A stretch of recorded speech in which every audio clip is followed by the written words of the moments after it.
Bismillahirrahmanirrahim. Assalamualaikum warahmatullahi ta'ala barakatuh. Alhamdulillah. Alhamdulillah Rabbil Alamin. Wassalatu wassalamu ala asyrafil anbiya al-mursalin wa ala alihi wa sahbihi ajma'in. Alhamdulillah. In the previous video, I have explained to you of how we are going to develop a world that is truly good, where we Muslims can play a role in developing the Ummah and developing humanity in the 21st century to a world that is truly good. But if we want to have a world that is truly good, in which every one of us can live in peace, in happiness, in fulfillment, in justice, then we have to start with the children. So for us, in our psychology, one of the chapters that we are talking about is shaping excellent character among children. And we call this method the Khalifa method. There is one chapter on being the Khalifa of Allah in chapter 3, all right? And chapter 8 gives you the manual of shaping excellent character. So you can open the book, all right? Chapter 8 gives you practical application of positive Islamic psychology, manual for parents for shaping excellent character of children. So we want to start with children, preschool. When you are born, we have children, whether they are, the day they are born onto this earth, how are you going to shape their character so they become excellent human being. Excellent human being in terms of their spiritual excellence, emotional excellence, mental excellence, and physical excellence. So I'll just read one or two paragraphs, then explain to you how we're going to do that. So in the introduction, in this book, I just read one or two paragraphs. Children are the sacred trust given by Allah subhanahu wa ta'ala to parents as confirmed in the Quran. So Allah tells us in the Quran, and know that your properties and your children are but a trial, and that Allah has with him a great reward. So it is a test for us to have our children, to have our family, and how we are going to lead a good life. It is also narrated in the authentic tradition of Prophet Muhammad ﷺ that every child is born in the state of purity and cleanliness of the heart without any vicious inclination. That means we are born with fitrah. Allah gave us fitrah. It is based on this that Imam Ghazali proposes that a child is like an uncut gemstone. So Imam Ghazali says it's like an uncut gemstone.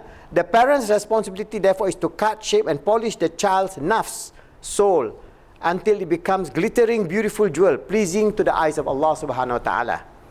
Clearly, it is the parents who determine whether the child will become of fine character or not. While it is every parent's wish to raise their children to become noble souls, noble human being, good human being, who are good in every way, many of them do not know how to achieve that goal in an effective manner.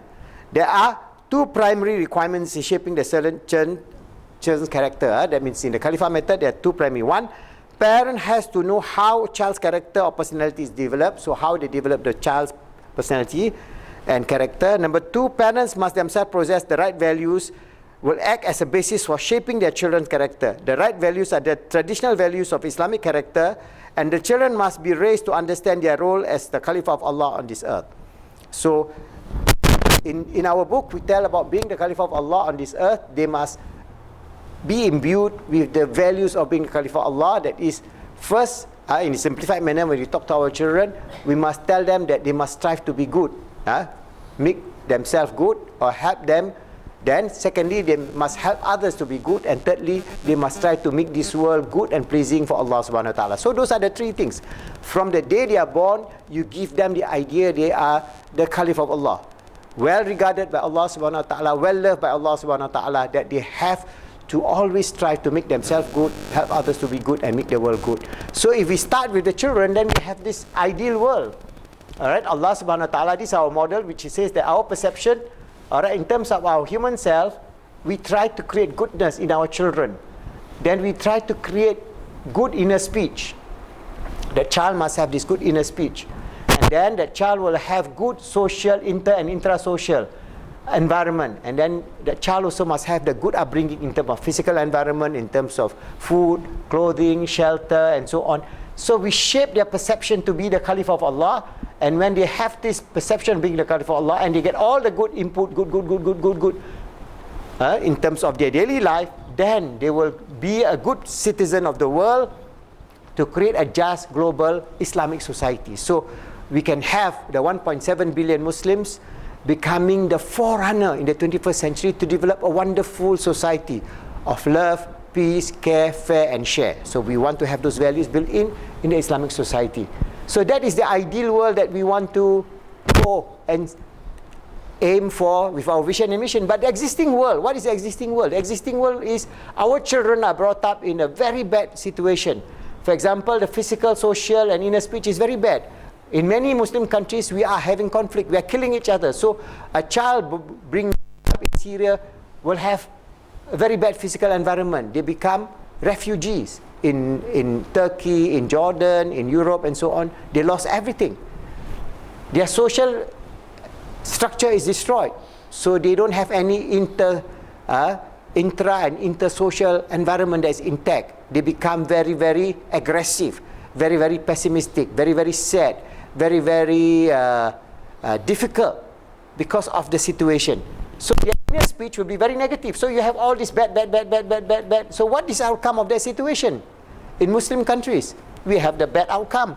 In the Western world also, they have this meaningless. They have all the food. For example, in America or in the Scandinavia country, they are all rich, but they got no meaning in life.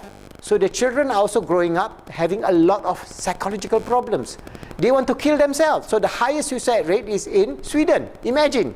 They can eat all the beautiful food, but still they want to kill themselves. Why? Because they have no meaning or purpose in life. They are not brought up with the values of being a vicegerent or being the Caliph of Allah. So we must bring that. So even this bad thing where they are living with free sex, drugs, addiction, alcohol addiction, pornography, you name it, everything that they have.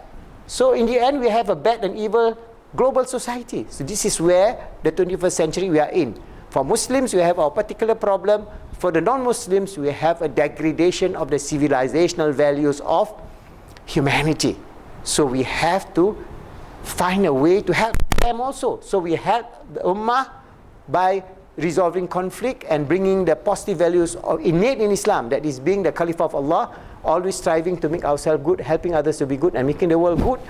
We try to bring this for the Ummah first. Then we try to help our children not to be infected by the hedonistic, free-for-all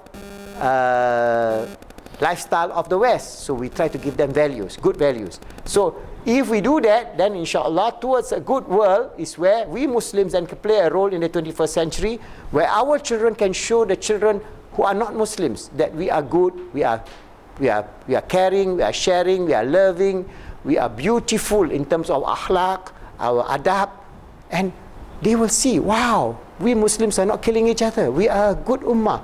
We are helping each other. We are loving each other. We are caring for each other. And when they see that, then we'll see a transformation first of the ummah to become a wonderful ummah that can lead the world in the 21st century. So that's why in our da'wah work, in terms of positive Islamic psychology, our whole idea is a transcendent world to achieve peace, happiness and success in the 21st century, not only for Muslims, it's for all humanity. So our role is to help shape the ummah first, because we are Muslims, we must take care of the 1.7 billion Muslims, for them to come together, to feel the joy of Iman, the joy of Islam, the joy of akhlaq.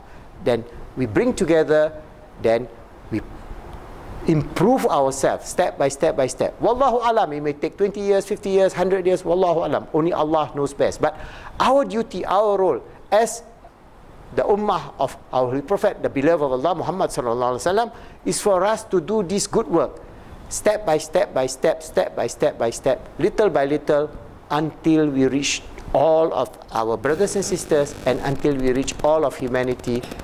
Allah is the best of helper. Allah is the best of giver. And inshallah, when He ordained that to be, as mentioned in the Quran, innama amruhu iza arada shay'an an yakula lahu kun fayakun, when He says it is be, then we will be manifested. Whether it is 20 years from now, whether it is 50 years from now, our duty is to strive and strive and strive and make this change. First at our level, our family level, then our community, then our global Muslim society, and then show this as a good ummah, well beloved by Allah and well beloved by all humanity in this world, so that we can live in peace and Iman and Islam with everybody on this earth. Inshallah, if we do that, then we would achieve what Allah has ordained upon us to be the leading ummah in the 21st century, to bring all the goodness that is the birthright of every Muslim to do, inshallah.